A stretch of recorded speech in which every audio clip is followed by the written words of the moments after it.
ABVP के गुंडे थे, मेरे यहाँ से इस तरीके से कॉलर पकड़ लिया, मेरे अंदर भी चोट आई है, नेल्स लग गए हैं। वो थार में आए थे, थार से बैठकर चले गए। मेरे साथी हैं ब्रजमोहन, उनके पैर पर थार का एक टायर चढ़ गया, मेरा फ़ोन तोड़ दिया। आप देख सकती हैं कि मुझे यहाँ पे काफ़ी चोटें भी आई हैं, मेरी वॉच टूट गई है, मेरा फ़ोन टूट गया है। रिकॉर्डिंग चल रही थी, वो कैमरे पे वार करने लगे। मैंने उनको रोकने की कोशिश की तो फ़ोन उन्होंने छीनने की कोशिश की मुझसे। डीएसएलआर था मेरे साथी के पास, डीएसएलआर छीनने की कोशिश की। मतलब कि जो हम रिकॉर्डिंग कर रहे थे वो सब उसे तोड़ना चाहते थे कि किस तरीके से वो गुंडागर्दी कर रहे हैं। उनकी असलियत हम बाकी दुनिया को ना दिखाएं, बाकी जनता तक ना पहुंचाएं।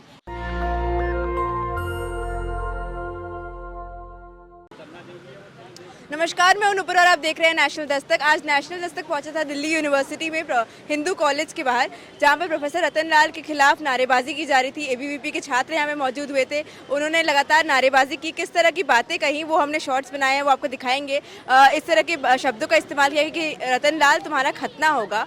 अब आप सोचिए किस तरह के असंवैधानिक भाषा का इस्तेमाल किया गया। और उसके बाद जब हमारी पूरी टीम यहाँ पर रिपोर्टिंग कर रही थी तो उस वक्त क्या कुछ हुआ है वो कैमरे में कैद हुआ है। किस तरह से यहाँ पर कुछ गुंडे थे जो खुद को छात्र बताते हैं, वो किस तरह से यहाँ पे आए, यहाँ पे उन्होंने आकर के हमारे साथ बदसलूकी की, हमारे कैमरा पर्सन के साथ बदसलूकी की। हम जो रिपोर्टिंग कर रहे थे, हमारे कैमरा को तोड़ने की तमाम कोशिशें की गई। और आप सोचिए कि क्या ये असंवैधानिक नहीं है, क्या ये जायज़ है, इस पर कार्रवाई कब होगी। आप लगातार प्रोफेसर रतन लाल की बयानबाजी को विवादित बताया गया, उन पर लोग लगातार कमेंट कर रहे थे, उनकी बयान को गलत ठहराया गया। अब हम ये पूछना चाहेंगे कि जिस तरह से नारेबाजी की गई कि प्रोफेसर रतन लाल का खतना होगा, क्या ये संवैधानिक है, क्या ये शब्द सही है, जिस तरह के शब्दों का चयन किया गया, क्या ये सब कुछ ठीक है।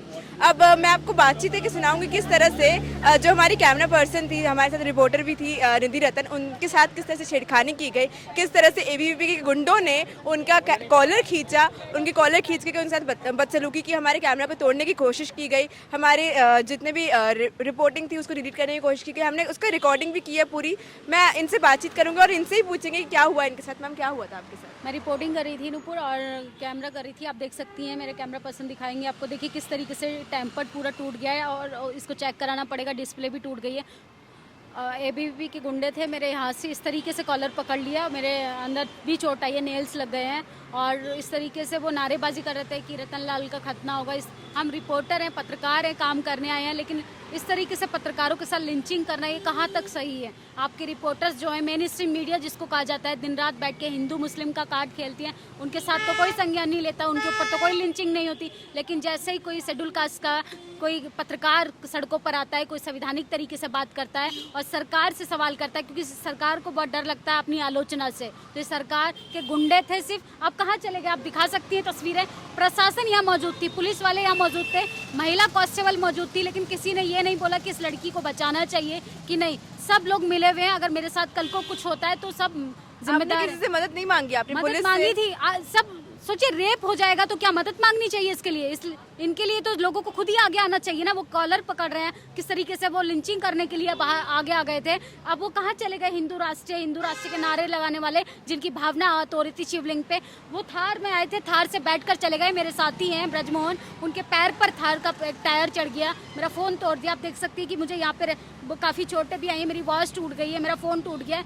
किस तरीके से चीज़ें हैं। हम यहाँ पे महफूज सुरक्षित नहीं है इस देश में। और मुझे मेरे साथ अगर कल को कुछ भी होता है, भारतीय जनता पार्टी जिम्मेदार है, अमित शाह जी जिम्मेदार है, अमित शाह की पुलिस जिम्मेदार है, और अखिल भारतीय परिषद के जो नेता यहाँ आकर नारेबाजी कर रहे थे, जिनकी भावना आहत हो रही थी, वो सब जिम्मेदार है अगर मुझे कुछ होता है। नहीं, तो यहाँ पर जो रतन लाल के खिलाफ जो नारेबाजी कर रहे थे वो छात्र थे, वो एबीवीपी के कोई गुंडे नहीं थे, वो छात्र थे। उन्होंने छात्र नहीं थे, वो छात्र नहीं थे। वो अगर छात्र थे तो इस तरीके के इंसिडेंट के बाद वो भाग क्यों हुए? आप दिखा सकती हैं तस्वीरें कि अब यहाँ पर प्रोटेस्ट जैसा कुछ नहीं है, लेकिन यहाँ पे असंवैधानिक तरीके से लोगों को बुलाकर, पैसे देकर बुलाया जाता है, हिंदू मुसलमान करा दिया जाता है। उनको हजम नहीं हो रहा कि शेड्यूल कास्ट का प्रोफेसर अंदर बैठकर कैसे पढ़ा सकता है, शेड्यूल कास्ट का व्यक्ति अंदर हिंदू कॉलेज के अंदर उनको घर कैसे मिला हुआ है। ये सारी बात लड़ाई की है, सारी बात डिग्निटी की है। लेकिन आज जो मेरे साथ बदसलूकी हुई है वो बहुत ही भयानक है, क्योंकि कल आपके साथ भी हो सकता है, आज मेरे साथ हुआ है, और इससे भी ज़्यादा बुरी चीज़ें मेरे साथ हो सकती है।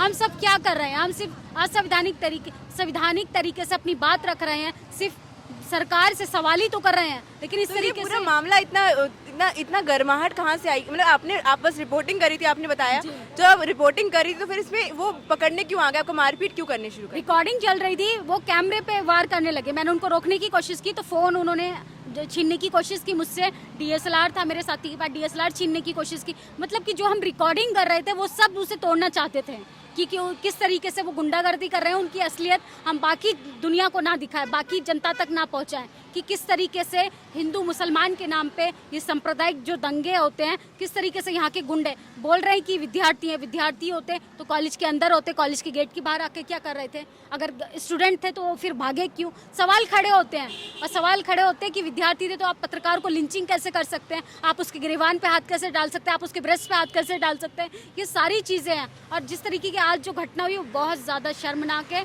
और हम महफूज नहीं है इस देश में। डेमोक्रेसी खतरे में, ना हिंदू खतरे में, ना मुसलमान खतरे में, ना शिवलिंग खतरे में, बस डेमोक्रेसी खतरे में, हमारे फंडामेंटल राइट्स खतरे में। मैं खतरे में हूँ, मेरे राइट्स खतरे में। मैं एक महिला के तौर पे अपने आप को सुरक्षित महसूस नहीं कर पा रही हूँ। तो आपने देखा किस तरह से इन्होंने बताया कि किस तरह से एक पत्रकार के ऊपर हमला किया जाता है, और जो खुद को छात्र कह रहे थे वो एबीवीपी के लगातार वो एबीवीपी के गुंडे थे। हम लोग को तस्वीरें भी दिखा रहे हैं कि आप देखिएगा इस तरफ टू विंड में कि यहाँ किस तरह से वो लोग भागते हैं, अपनी गाड़ी में बैठते हैं और भाग जाते हैं। एक तरफ वो हमारे कैमरा पर्सन पर हमला करते, कैमरा की फुटेज डिलीट करने की कोशिश करते हैं। और आप बताइए कहाँ से ये संवैधानिक है? किस तरह की बातें की गई है, जिस तरह की नारेबाजी की गई है। आप लगातार ये सवाल बस ये उठता है कि आखिर क्यों इस देश में हिंदू ही खतरे में है? अगर मुसलमान के खिलाफ कोई बातें की जाती है, किस तरह से अमन चोपड़ा अपने डिबेट शो में किस तरह से मुसलमान विरोधी बातें करता है, मुसलमान के खिलाफ नारेबाजी करता है, उन पर कोई एफआईआर दर्ज नहीं होता, उन पर कोई गिरफ्तारी नहीं होती उनकी। किस तरह से सुरेश चौहान के जो सुदर्शन टीवी के एडिटर इन चीफ है वो कैसी बातें करते हैं, किस तरह के ट्वीट करते हैं, वो हमको दिखाई रहे हैं। लेकिन उन लोगों पर कोई कार्रवाई नहीं होती है। लेकिन कार्रवाई तब होती है जब कोई हिंदू प्रोफेसर हो या कोई हिंदू हो, वो कोई हिंदू विरोधी बातें कर दे। आप लगातार, मैं आपसे सवाल बस एक ही है कि क्यों इस देश में सेलेक्टिव कार्रवाई की जाती है? क्यों इस देश में सेलेक्टिव इंसाफ दिया जाता है? आखिर क्यों इस देश में सेलेक्टिव कार्रवाई का सिलसिला जारी है? ऐसी खबरों के लिए बने रहिए हमारे साथ और देखते रहिए नेशनल दस्तक। धन्यवाद। नेशनल दस्तक की आपसे गुजारिश है कि अगर इसको बचाना चाहते हैं तो नेशनल दस्तक को सब्सक्राइब करने के लिए रेड कलर के सब्सक्राइब बटन को दबाएं, फिर बेल आइकन की घंटी दबाएं। नेशनल दस्तक को बचाने के लिए बहुत जरूरी है कि हर खबर को शेयर करें, लाइक करें, कमेंट जरूर करें।